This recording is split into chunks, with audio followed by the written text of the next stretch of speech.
सुप्रभात प्यारे बच्चों, मैं डोली लूना एसकेएम परिवार की ओर से आप सबका हिंदी ऑनलाइन क्लास में स्वागत करती हूँ, अभिनंदन करती हूँ। तो बच्चों, हिंदी में हम बाल राम कथा में से पाठ संख्या 3 प्रारंभ करने जा रहे हैं। पाठ का नाम 2 वरदान। पाठ का क्या नाम है? 2 वरदान। कितने वरदान? 2 वरदान। यहाँ संख्या वाले वरदान की बात हो रही है। कितने वरदान मांगे गए हैं? 2 वरदान मांगे गए हैं। तो आज हम इस पाठ के पहले शब्दार्थ करेंगे। चलिए स्टार्ट करते हैं। शब्दार्थ यानी कठिन शब्द। कठिन शब्दों को आपने क्या करना है? अपनी हिंदी की नोटबुक में इनको लिखना है।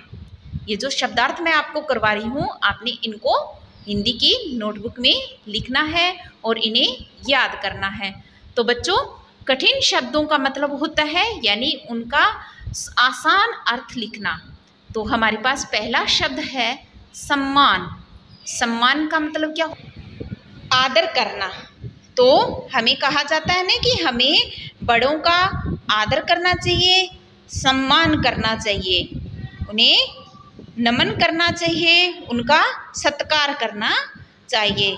नेक्स्ट हमारा शब्द है प्राणों से प्यारा। प्राणों से प्यारा से तात्पर्य है अत्यधिक प्रिय। तो इस पाठ में अत्यधिक प्रिय कौन है? भगवान राम राजा दशरथ को अत्यधिक प्रिय है, यानी अपने प्राणों से भी प्यारे हैं। कौन? भगवान राम।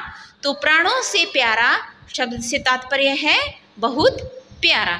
अगला शब्द है तुमुल ध्वनि। ध्वनि यानी आवाज, तेज आवाज। तुमुल ध्वनि का मतलब होता है तेज आवाज या तेज ध्वनि। तो जैसे ही राजा ने राम के राज्य अभिषेक के बारे में बात की तो सभा के सभी लोग तुमुल ध्वनि में बोल उठे, यानी तेज आवाज में बोले। अचंबा।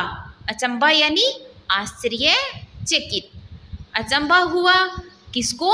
इस पाठ में मथुरा जो दासी है उसको अचंबा होता है। क्यों? क्योंकि जो राजमहल की सजावट को देखकर। अगला शब्द है मुँह लगी। मुँह लगी। मुँह लगी का तात्पर्य है औरों से अधिक प्रिय। कई बार अपने बोलती है ना कि ये तो मेरी मुँह बोली बहन है, मुँह लगी बहन है, ये मेरी मुँह बोली फ्रेंड है, मुँह लगी फ्रेंड है, यानी बहुत प्रिय, यानी सबसे अधिक नज़दीक जो हो उसे मुँह बोली बोला जाता है। अगला शब्द है रनिवास। रनिवास का मतलब है रानी का निवास स्थान, जहाँ पर रानी रहती है। निवास का मतलब रहने का स्थान। किसके रहने का स्थान? रानी के रहने के स्थान को क्या कहा जाता है? रनिवास कहा जाता है। अगला शब्द है षड्यंतर। षड्यंतर से तात्पर्य है साजिश या धोखा देने की कार्रवाई।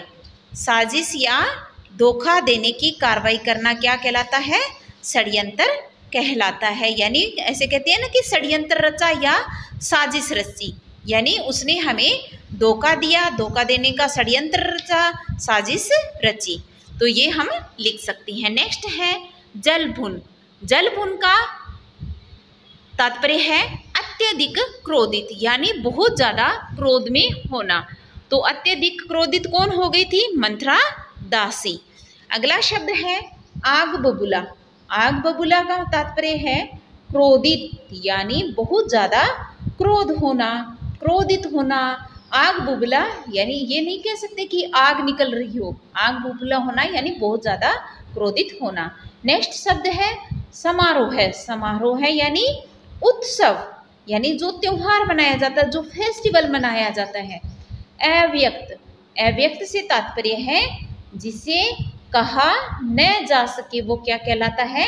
अव्यक्त कहलाता है। उसे क्या कहा जाता है? अव्यक्त, यानी जिसे कहा न जा सके, यानी कई बार ऐसी घटना हो जाती है जिसका वर्णन नहीं किया जा सकता। नेक्स्ट है गहमा गहमी।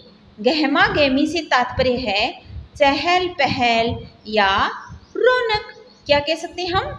चहल पहल या रौनक। जैसे अभी स्कूल में कोई चहल पहल नहीं है, हम लोग ही आते हैं, बच्चे लोग आ नहीं रहे, तो जब आप लोग आना प्रारंभ कर देंगे तो क्या हो जाएगी, गहमा गहमी हो जाएगी, यानी रौनक हो जाएगी स्कूल में। नेक्स्ट बोचक। बोचक का मतलब होता है हैरान या आश्चर्यचकित। बोचक का मतलब क्या होता है, हैरान होना या आश्चर्यचकित होना। कई बार हमारे साथ होता है ना ऐसे कि कुछ हैरान करने वाली बात हम देख लेते हैं, जिससे क्या है हमें बोचक से रह जाते हैं, यानी आश्चर्यचकित हो जाते हैं। नेक्स्ट शब्द है संकल्प लेना।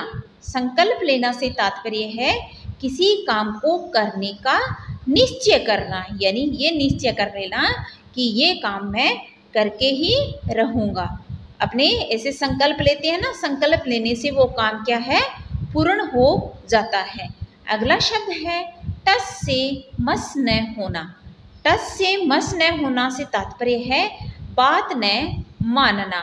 तो कई बार ऐसे होता है ना कि हम लोग भी है टस से मस नहीं होते हैं, यानी हमने जिद कर ली कि हमें ये चीज़ लानी है, तो हम चाहे हमें कोई भी समझाते फिर नहीं समझते हैं, तो वो होती है टस से मस न होना। तो बच्चों ये थे आपके कठिन शब्द बाल राम कथा पुस्तक से पाठ संख्या 3 2 वरदान से। तो आप इन नए शब्दों को अपनी नोटबुक में अच्छे से लिख लीजिएगा, याद कर लीजिएगा। ओके बच्चों।